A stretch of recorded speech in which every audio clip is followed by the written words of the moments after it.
3, 2, 1. Welcome to David the Dog Trainer Podcast, episode 169. Here we are. Yeah, we're gonna get right into the episode here. Let's go. I'm trying to consciously get into the episode faster here. Okay, so we made a post a couple weeks ago from a podcast. What podcast was it? 166, where we were talking about leash reactivity, and I made the comparison that leash reactivity is caused in the same way protection dogs are trained. So let's start off by let's jog our memory and let's rewatch this clip. What the hell? Oh, hold on. Hold, please. So how we train a protect... How do I restart it? Let me try this again. There we go. There you go. On-leash greetings is very similar to how we train a protection dog. So how we train a protection dog is we hold the dog back on a leash, and then there is a trigger in the distance the dog really wants to get to. Usually it's like a bite sleeve or a tug or something. And what we do is we slowly let the dog pull up to the trigger. The dog's building intensity by the minute because they're realizing the more I fight against this leash, the closer I get to this trigger. And then once they finally get to it, because there's so much intensity and they're so nervous somebody's going to pull them away from that thing, their instinct is to grab a hold of it. Now look at the same fucking thing you guys are doing with your dogs when you introduce them to other dogs. The dog really wants to get to that trigger, that dog. You slowly drag them into it, and once they finally get to it, there's all this tension on the leash, and then because there's no point of the on-leash greeting for the fucking dog, then you say, oh, okay, nice to meet you, let's go, and then you go to pull them away, and what do? They go to grab a hold of that freaking dog. If you want to train your dog to bite other dogs, do on-leash greeting. Okay, so pretty straightforward. I think that was the first time I really on the podcast created the comparison between protection dogs and leash reactivity, right? Okay, yeah. Now, I want to add a caveat that you have another type of leash reactivity. So you have the over-adrenalized, not necessarily I have a problem with this trigger, but I'm just overstimulated. This leash is causing a lot of frustration, whatever type of leash reactivity. Yeah. But then you have the more defensive leash reactivity. Or in the protection dog world, you have dogs that are kind of, acting out of, I don't know what the proper terminology would be, but acting out of just stimulation and excitement and wanting to engage in the game. And then you have protection dogs where you have to channel more of a defensive drive, right? So the dog is actually a little bit apprehensive, and you're teaching them and reassuring them that there is a threat there, which causes them to get into this more deep protective defensive state of mind, right? And act a little bit more on that type. Yeah. It's trained in the same way, right? They're restrained. They can't get away. A trigger is kind of antagonizing them. But in this case, it's not a trigger they want to get to. In many cases, it's a trigger that they want to get away from, right?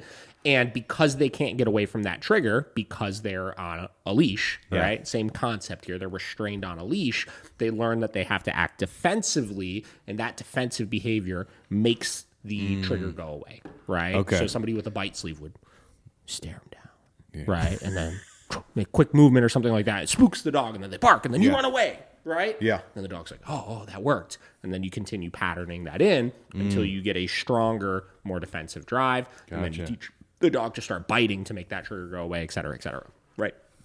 Same concept with leash reactivity, right? Let's say the dog is scared of other dogs, right? And every time you walk by another dog, right, the dog is coming into invading his space, right? Or staring him down or doing something that's making the dog feel very uncomfortable. They try to get away with the leash. We don't allow them to get away because they're trapped on a leash, obviously, and they learn they have to start reacting. Yeah. Or in the case of on-leash greetings, the other dog comes up to your dog because we're like, oh, we need to socialize them, right? They need to say hi to each other.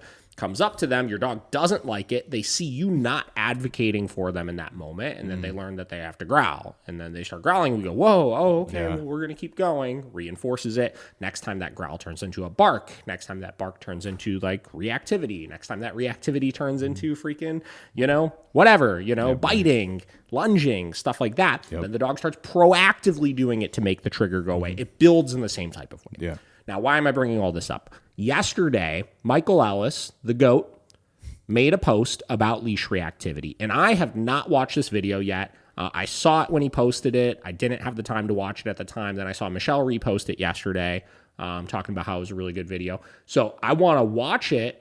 And from the sounds of it, he demonstrates almost exactly what I was talking about in those clips. Okay. So I think it'll be kind of a cool little comparison to see here. So let's start. We'll read the caption for it.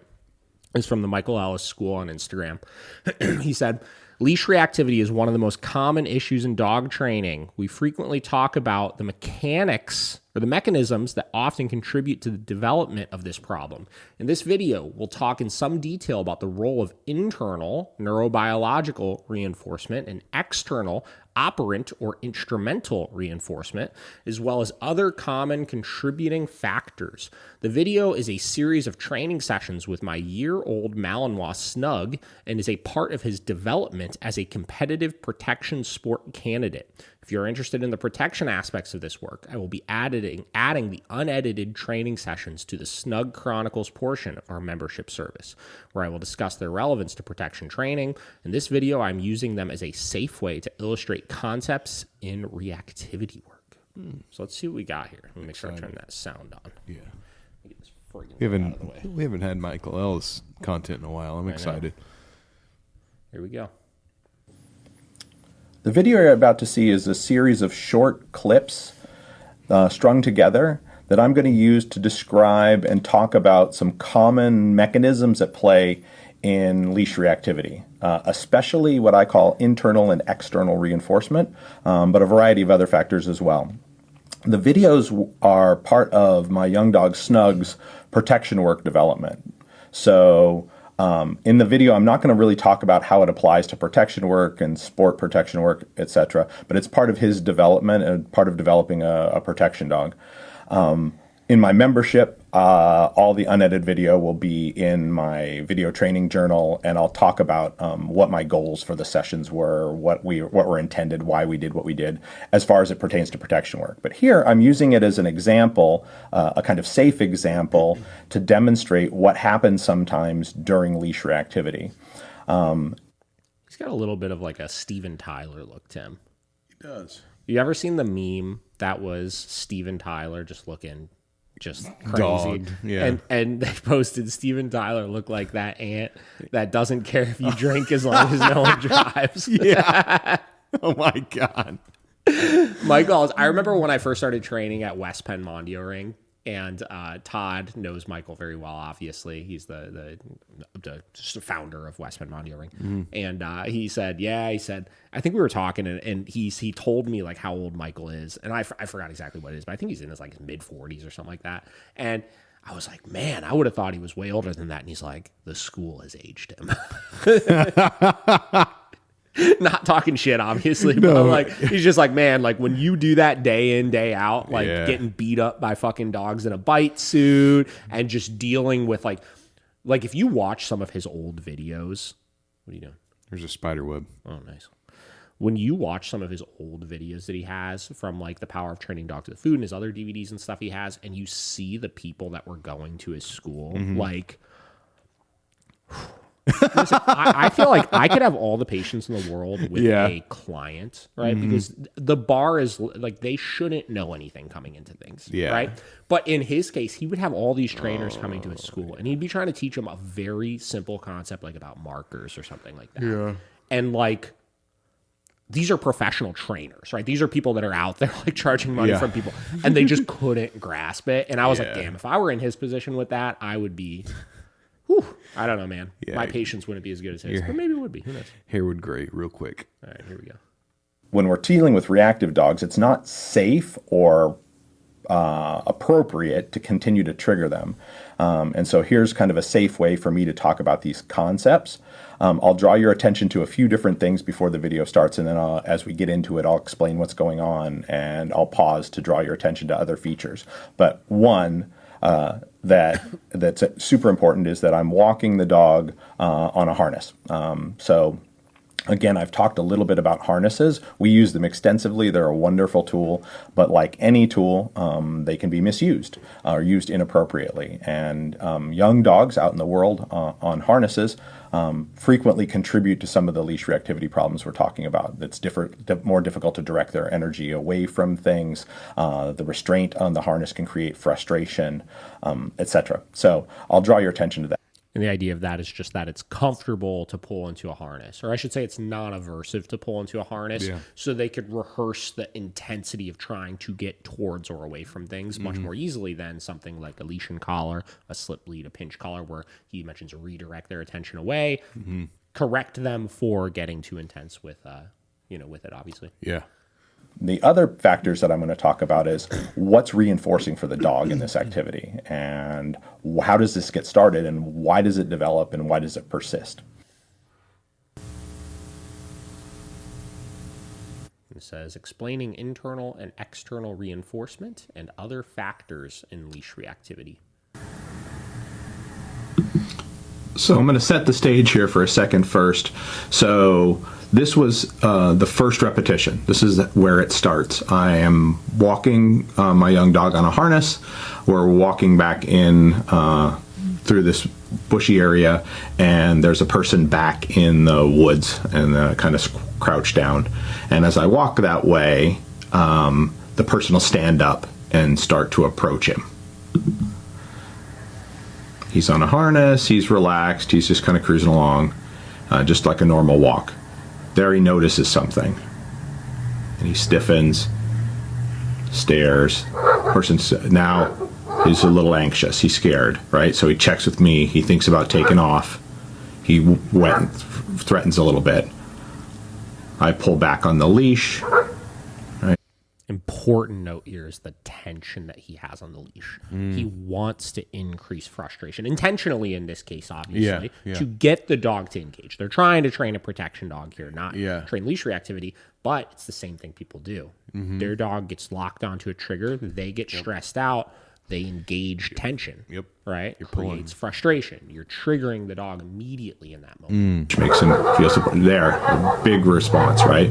So this guy, when that dog started barking, notice he ran away really quick, right? Reinforcing the behavior, intentionally reinforcing that behavior, which again, same deal. You're out on the walk, you're holding tension on that leash, dog comes walking by, your dog gives big explosive reaction. The other person's like, whoa, what the hell? They go across the street, they get away, they create distance, they reinforce the behavior. To leave, right? So as the person approached, he wanted to leave, but the leash was blocking him from leaving. So that's a huge factor in leash reactivity, right? The dog has limited ability to move away from things.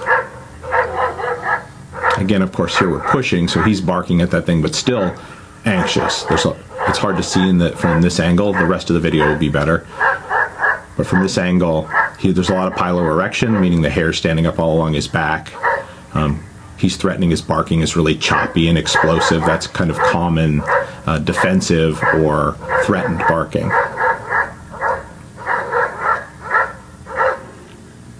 And then you can imagine if, obviously it wouldn't go on like this if it were a situation, leash reactivity situation on the street, but let's say the person approached, my dog blew up, and the person stopped approaching and then left, like happened there, right, at the end of that.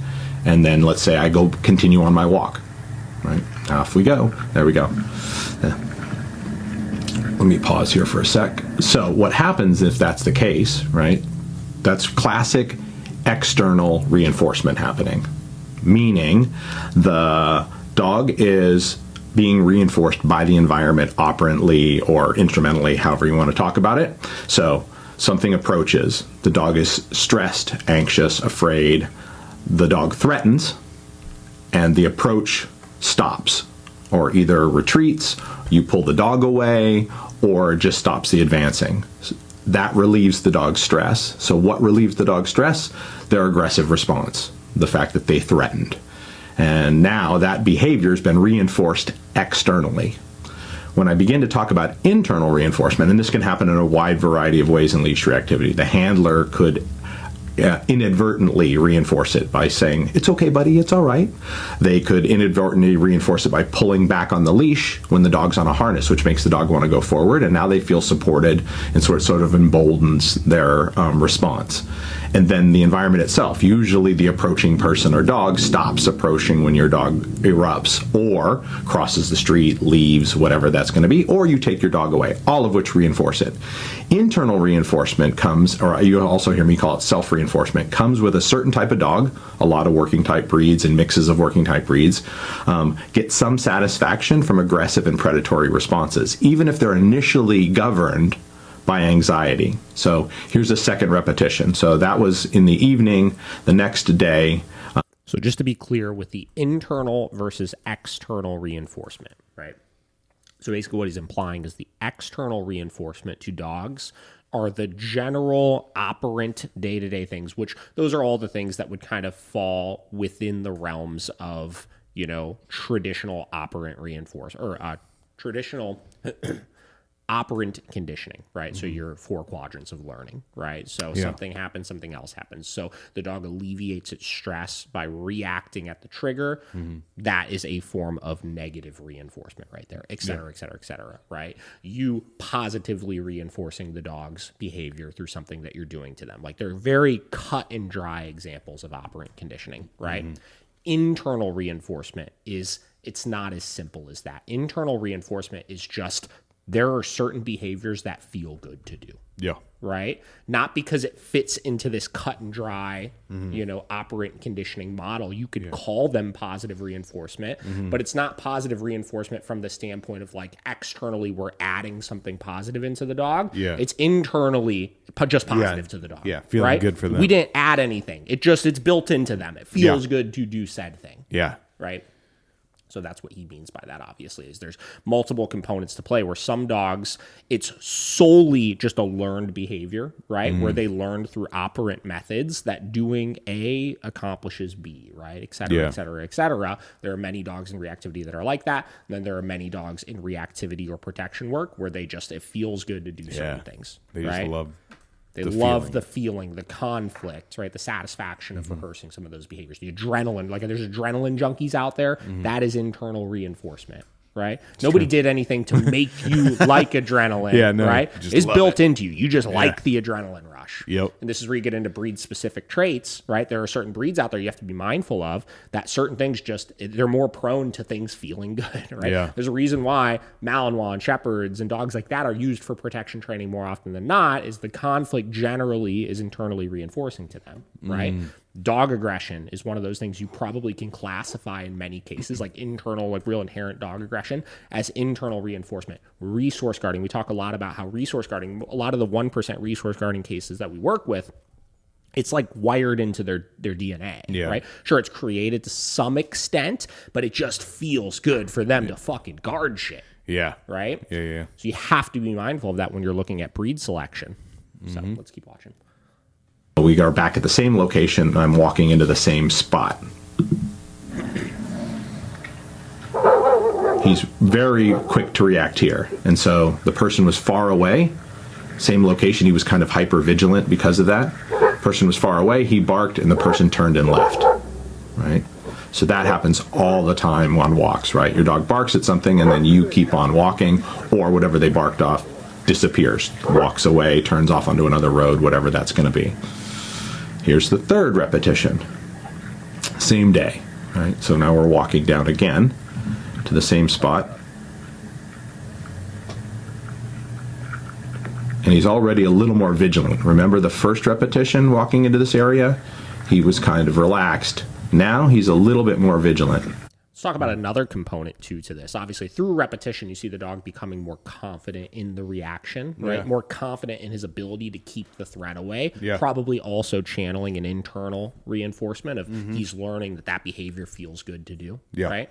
Another component at play that I see a lot with reactivity, because I really want to, apply this in a way that helps your average listener that might be struggling with this kind of stuff, is if you're going into an environment where the dog is rehearsing this behavior very frequently. So like, why is a dog generally so much worse in their home environment versus somewhere neutral, like a training facility or a new park or something like that? We've talked a lot about a couple of factors. One, one being the flooding aspect of things. A lot of times in more stimulating environments like a training facility or a new park or something like that, there's more triggers around. They can't single one out, obviously. So they could be a little calmer because of that. But another one is because classical conditioning is playing a role here as well, where every time they go into a certain environment, they rehearse a certain behavior and then they start expecting it in certain environments, right? And that can be very challenging to reverse, which is why sometimes we start in neutral environments to build the pattern, right? But these dogs initially are going to be expecting this conflict. Like you see repetition number 3, how he's going into it. He hasn't even seen the trigger yet, but he knows it's going to be there because it's happened this many times already. Yeah. Right? So that's where you get the dogs that you walk out your front door and it's like immediately they're on guard because they know I'm going to fucking see that dog in the corner over there. Or, you know, Susie's going to be walking her little Pomeranian down the street in a minute here. And I'm going to need to be ready to react proactively. Right? And again, that can be very challenging to work through, which is why we talk about the sequence of working with reactive dogs, especially in a home environment. Our expectations can't be that they go from explosively out of control to just like not looking at the dogs and calm as a cucumber and stuff like that. Like there's an in-between of they start learning the impulse control of not rehearsing that behavior, but they're still expecting it. They're still on the edge of their seat. And you have to allow them to work through that and start to realize and re-pattern in those responses until they start to then become expecting the opposite, right? Instead of expecting going for a walk around the block and exploding at other dogs, they start expecting going on a walk and practicing impulse control around other dogs. And you see that just get calmer and calmer and calmer and calmer and calmer until you've repatterned association. And I use the example of Vinny a lot, similar to this. When we used to train protection work with him, we would do it in fields all the time, right? So I would take him to a field, he would get out of the car, and we would do training and bite work, right? So for a while after that, for years after that, I would say almost, if we would even be going for a walk and he would see a big open field, he would just immediately just start getting fucking fired up because it was classically conditioned in this response in these types of places. And until I started just taking him to fields and not doing those things, over time it got a little better, a little better, a little better, a little better, a little better. But once you've created these things, you have to undo those things. And that could be a tedious and long process for some dogs. I think a lot of people don't give dogs credit too, where, like you said, years and years later, Vinny was still like, literally, and I'm not even joking, probably 2 years after that, we'd go to a field and you'd be fired up ready. So it's like, it may feel like crazy that you think your dog would have that much of an association for that long. But I mean, if that's something that, like, if there's something you do that you get so hyped up about, like, go to Cedar Point for something, you know, like you love because you're an adrenaline junkie. Because you're what are you being? What reinforcement is that? External reinforcement? No. Oh no. Internal. Sorry, internal. Yeah, because you're the adrenaline junkie. You're the reason you want to go. But so every time you go to Cedar Point, you're amped up. 100%. All right, let's keep watching. And as soon as he sees him, the person was sitting out there. As soon as he sees him, he starts threatening. See all the hair up on his back? That piloerection, that's a threat display. But he's not backing up so much anymore. There was the key moment. Pause. I'm going to go back and show you that again. So in that, the person stood there for a little bit, and he's barking at them. The person took a step forward, and then Snug was going to bail. He's like, I don't know about this, and he started to back up. And then he lunged forward. And when he lunged forward, the person turned and left. All right? So you can see a scenario in which this easily happens. And this is where you get into, you know, in training protection dogs, right? It takes a very, very skilled decoy. They call it a decoy, obviously, in order to really build the confidence in your protection dogs, because that moment right there, right? That's such a small moment, which I'm sure he'll show again here, where the dog just quickly jumped back and then lunged forward. He had to react so fast to reinforce that exact moment by running away in order for the next time to avoid some of those fear responses there, right? He intentionally picked, he acted fearful, then showed a confident threat after, and he booked off after that. It takes so much skill and quick, witty actions in order to really get these dogs to where you need to. It's just that small nuance. Yeah. It's cool. On the street. So I'm going to go back just a touch so you can watch this, and then watch what it does to his response after that. He's barking, threatening, but he's still not completely sure. Oh, comes forward, and then he runs and lunges, and then the person leaves. was going So that crazy. strongly reinforced his lunging forward at the person, Strongly externally reinforced. Yeah, he was all barking about at the person. At the end of that, we're walking off. Out he goes. Like we continued on with our walk, as it were. Fourth repetition. Right, so now he's already aroused coming into the space. So watch, as I'm coming, not only is he kind of actively pulling me to that area, but he's already growling and starting to be aroused as we come into the space. He hasn't seen anyone yet. So imagine you're on a walk in your neighborhood, right? You walk around the same block all the time, and there's spots along that walk where either a dog's charged a fence at you or something surprising happened to your dog earlier in their life. And now the dog begins to recognize those areas, and they bring a Pavlovian arousal to the location. So now Pavlovian arousal, classical conditioning, exactly what we just talked about. come into that location, and they're all You know, Josh, they say great minds think alike. I'm just kidding. Hey. be stimulated, and they're looking for something. Now he barks as soon as he sees him, and he's trying to pull me to get to him. So all of the avoidance, he's beginning to find this internally reinforcing. His bark's different now. He's barking very rhythmically.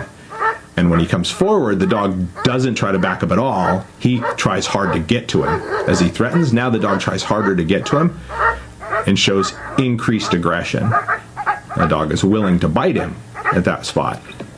And so what went from a dog that was scared has now, in 4 repetitions, become a dog that's actively seeking that. You can see as I try to pull him away, here's the next repetition. Now he's really pulling me out there. Each of these repetitions, he knows what's up. He's looking. And the person, in this case, is doing less and less each time. You know what another great example of this is? How many we talked about when you have the annoying friend that comes over that just wants to befriend your dog, right? And your dog's scared, right? What happens is the dog shows avoidance. The person pushes. Hey, buddy, come on. You know, dogs love me, blah, blah, blah, blah, right? And then they push until there's actually a display of threat the dog has to show, and then the person stops, right? How do you create aggression towards strangers in your house? Bingo. Yeah. Exactly that. Just reinforced it. Yeah. Exactly that, which is why you have to be so mindful of how you're having your guests interact with your dogs. Yeah. Right. And this is so crazy. I mean, by the fifth time, this dog is completely Different, right? Yeah. Yeah. Now, mind you, I'm sure this dog has done maybe not like real protection training yet at this point, but they've probably done a lot of like bite work and stuff like that, where you do a lot of these same types of concepts, right? He's probably just generalizing this to a new environment at this point, you know? So the dog knows the game. The reason why he's digging into that harness is because a lot of times we'll use the harnesses to build the drive to tugs and stuff like that. So he kind of is probably channeling into that a little bit as well, which is why it's going so rapidly. Yeah. I'm sure this is not like the very first time this dog has ever bit something or had somebody try to trigger some sort of response out of them. For sure. You know, but the concept is still there, obviously. Yeah.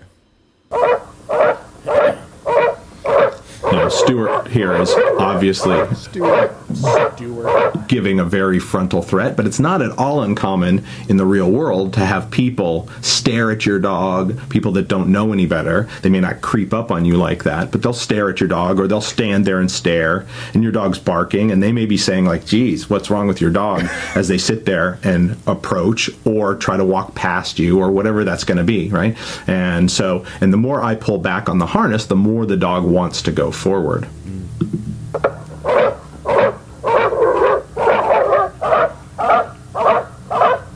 And each time his intensity gets stronger to the point where there's no trying to avoid it. He's actively trying to get to it. And of course, my continue to follow him. That's deliberate for what we're doing. But imagine that your dog barked at somebody, they left, and then you went forward in the same direction. So in their mind, that's become the way that they deal with this. So there's not only is it alleviating their stress by acting aggressively, by driving the thing away or getting them out of the situation, but on top of that, they're rehearsing what for a certain type of dog becomes a highly internally reinforcing behavior.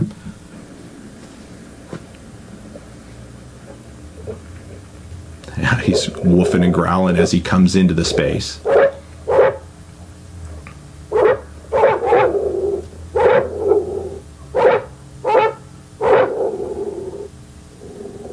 barking at a person sitting there.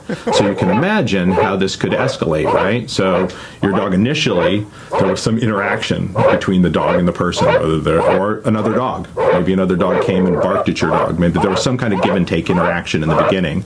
But increasingly, your dog is getting not only to enjoy the activity, but they're getting aroused in these sorts of circumstances, and they're more likely to bark at other things. On one of the repetitions, as I walked him towards the area, he turned and growled and barked at one of the camera people, right? So the mood that's being constructed is transferring to other things in the environment as well. So now he's seeing everything as a potential threat or trigger, Yeah. right? Which is why we see this reactivity compound where it starts off with dogs, and as it intensifies, what clients frequently tell us, my dog only ever did it to dogs, but this was the first time I ever saw them lunge at a person in Home Depot or something like that. You realize how it can compound on itself. Right? Yeah. It's not because the dog is like aggressive towards people or anything, but it's like they start seeing everything as a potential trigger. It generalizes. Yeah. Well, even there, like, you know, the guy's just sitting down, like, way less abrasive than he usually is. Yeah. And he's already just like, Yeah, for sure. really pulling me out there, and he's willing to bark at somebody that's sitting there doing nothing. Any movement on their part, and he escalates.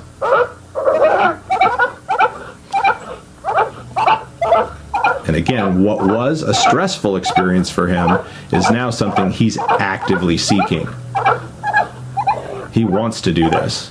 He likes it. He gets a charge out of it, right? And this is true of a lot of dogs: German Shepherds, Rottweilers, Dobermans, Malinois, Dutch Shepherds, Giant Schnauzers, and mixes of Molossers. There's a whole wide variety of dogs that are going to get some satisfaction from aggressive responses. They've been selected for that. And then we have all kinds of mixes of the above breeds. And there are breeds that haven't been bred for this type of thing that still get some kind of charge. So here's the final repetition. He's actively pulling me to get to the spot. He's looking for it. He's initiating the aggression without any provocation from the person. His intensity is different. Much less threat display, and he actively trying to get to it. None of the piloaggression on the upper back. He shows a lot of threat here and a lot of aggression, willingness to bite the person. And now, instead of retreating, the person comes closer, but doesn't change his mind at all. So in 8 practices of this over the course of 2.5 days, his perception of feeling scared is gone, and he's now looking actively to engage in this activity. And here, the person didn't flight. The person just stayed there, and I went and pulled him away. So there you have it. That is a common progression that can happen in which a dog starts out afraid and through rehearsal begins to actually seek certain kinds of activities. The video you're about to see is a series of Pretty interesting. man, the amount of trust I would have. Bro, yeah, some of those are real close too. Yeah, real There's close. so many videos you could find online that are like fucking, you know, just people like trying to do that shit and getting just a little too close and then actually getting fucking nailed, you know? No, thank you. Yeah. But if you want to create real defensive, like there's a big difference between like a lot of the protection training like I used to do, for example, which was all like equipment cued. It's like if the bite sleeve wasn't out, like the dog wasn't like triggering off on people and stuff like that, versus like real protection training, which is like you have to train the dog to act that way towards just a regular plain Jane looking person. You know? And then you get like the hidden equipment and stuff like under that you wear that like looks like you're not wearing any equipment. So you can like actually present a bite. Oy. Crazy. Yeah. No, go ahead. Sorry. No, it's fine.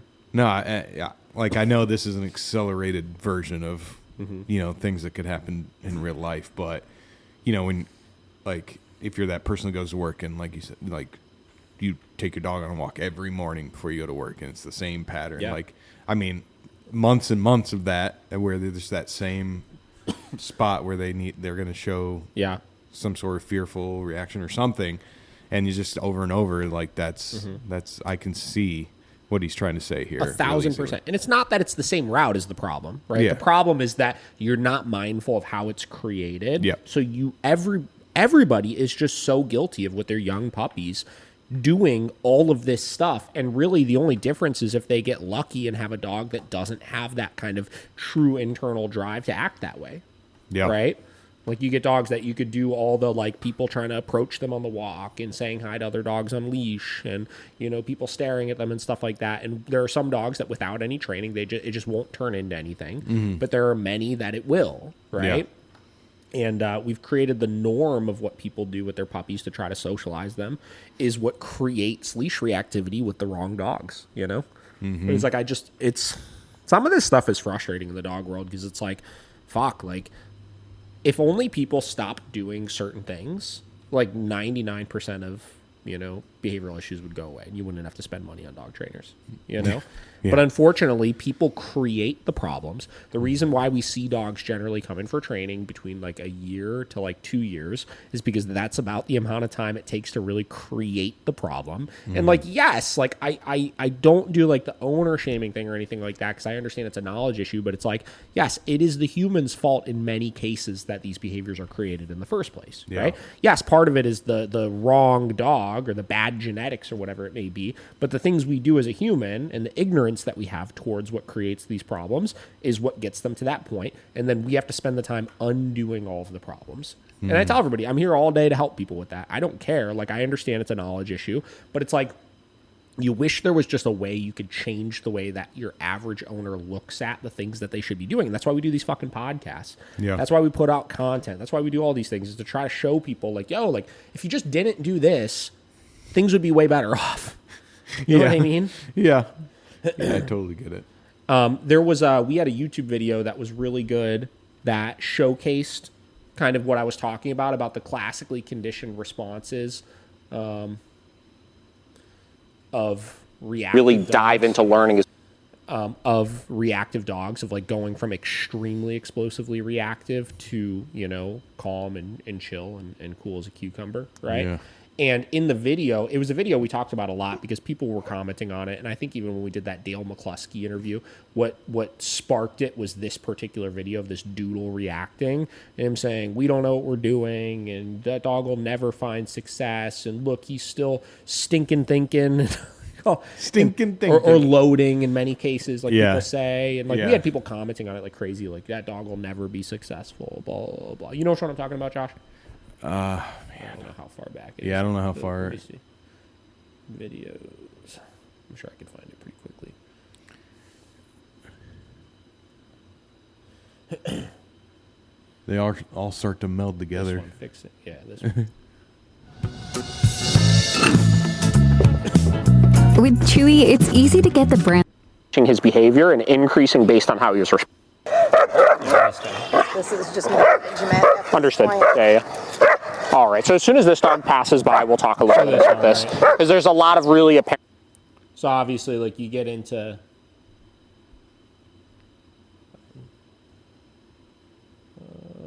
It might have been on Instagram. People were commenting. Yeah. Whatever. There was a bunch of people talking about how this video would never fucking work, right? Oh, cool. Obviously. Yeah. Always. Nothing ever works.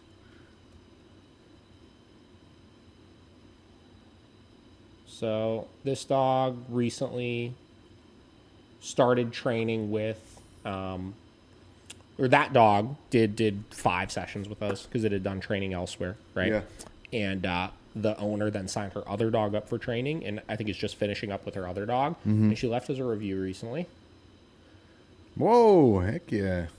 So this was 2 weeks ago we got this from the owner of that dog. This is for all the people that said that training would never work and that the dog was still loading too much and was obviously not calm or anything like that. Was still very stressed out. Said, for anyone that might be on the fence about spending money on another trainer or feeling at a total loss as to how to deal with their dog, this will truly be the best investment you could ever make.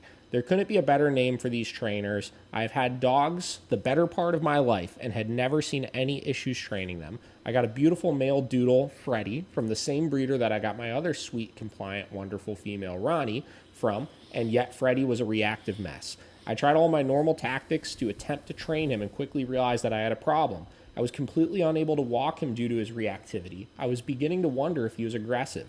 I stopped trusting his behavior around people. He was resource guarding, barking incessantly, growling and lunging at other dogs, people, and pretty much anything that moved on walks. I ended up contacting a large training company, not Miracle Canine, and spent thousands of dollars on board and train and individual sessions. To their credit, the trainer was good and caring and taught him all the basic commands and gave him a good foundation. However, ultimately the reactivity was escalating. After about 5 months, I was at a total loss as Freddie's reactivity was worse than ever. I had so much anxiety about walking him and people visiting us and not being able to do things with either of my dogs. And he was only 18 months old, that sweet spot age that I just mentioned. So we had a long life of this ahead. I found Miracle Canine online and I saw their reviews and figured I had to try something, as I was not willing to keep Freddie in our yard behind a fence for the rest of his life or be terrified anytime someone visited our home. David came to my house and in one session gave me the clarity, direction, and understanding of how to communicate with Freddie. That was the session in that video. By the time we got back from our hour walk, I could already see a tremendous difference. I was completely amazed. I was so excited after the progress made in one session that I immediately signed him up for more training and started Ronnie in training as well. I've been working with Michelle for the rest of the time, and the communication and support is simply A+ quality. I had no idea how much weight was on my shoulders worrying about my dogs until it was completely gone. Freddie has made so much progress and is so happy and less anxious, and I trust that I have a solid understanding of him and how to handle him. He has become so sweet and affectionate and is just such a good boy now. Ronnie is just working towards being even more amazing than she already was. I will recommend Miracle Canine to absolutely anyone and everyone. This is long-winded, but they deserve a detailed review. Priceless service. Fuck yeah. To all the haters. You know what I mean? It's like, does it always work? No. I've said it a million times before. There's so many variables that go into success, and it pisses me off when I see trainers, like we try to be really transparent on our podcast of talking about the positives and the negatives, right? We talk about when it works, we talk about when it doesn't work, right? And you know, it's every time we talk about situations where it's like, you know, it's either there's struggles or it doesn't work out as well as you want, like people try to act like, oh, well, like, look, this is why we fucking, you know, everybody says you guys are so terrible. And like, you know, you get all these hate comments and this and that is because your methods don't fucking work and they should be able to work. And an experienced trainer should know how to do this and all this bullshit. Yeah. And it's like, bro, like it does work. Like it obviously works. We have 263 fucking 5-star Google reviews on here. And obviously, if you want to be as true as possible to your clients, you have to admit that it's not going to be easy, right? There's going to be hurdles along the road, right? And if you could accept that I'm going to take the gamble on this, I'm going to try to put in the work, you know, and, you know, obviously we're working with somebody that has a good track record of success, but like it might not work, and you can go into it with the right state of mind, you'll see the progress that you want to see, you know? And it's like, if it doesn't work, you know, you gave it your all. And if it does work, like you get to reap all the benefits that all these people reap. Do you know what I mean? It's exactly. It's like fucking gyms. I always say, like, you know, your personal trainer is like, they can only do so much for you. Yeah. Right? And like, there are some people that are going to have a harder time than others due to genetics and just their living condition. You know what I mean? All that kind of stuff. And it's the same with dogs. There's so many variables that go into success. Obviously, the competency of the trainer, the willingness of the owner, the dog itself, the environment that they live in. Like, there's so many variables and stars that need to align in order to get the success that any trainer out there acting like they can just fucking, you know, fix any dog that comes to them. Like, those are novice train. Those are people that just are either lying to themselves or lying to their clients or whatever it may be, but you could still provide hope. Yes. You know what I mean? Yeah.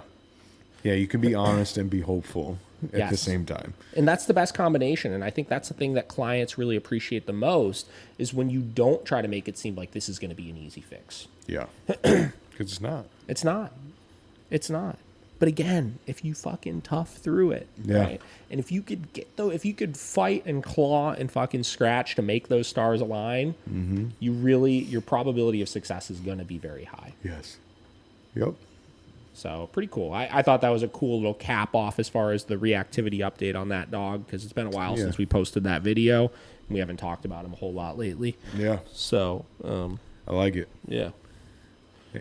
I mean, there's nothing better than hearing all these people say that you're doing something completely wrong, and then you get the review that says, "Hey, Yeah. this fixed every part of my problem." Yeah, for sure. You're like, Yeah, it's like, it is like the fucking, "Yeah, shove it, boys." shove it. So I don't know. Cool. What do you got? You got anything else? I ain't got Today's nothing. short and sweet. Is that really that short? I feel like we still 45 did minutes. 45s, yeah. Yeah. We got topics for our next episode too. Somebody messaged me about things that, rescues can do to help increase probability of, adoption, stuff like that. I would like to get into a little bit. There's some other questions and stuff we have. So maybe we'll try to do some more Q&A next episode. Drop some comments below. Drop some maybe specific dog training related comments, or questions about your scenarios, things you may be struggling with, how you've handled certain things, anything, and we'll kind of let you guys lead the next episode a little bit. Heck yeah. And kind of go from there. But until then, enjoy. See ya.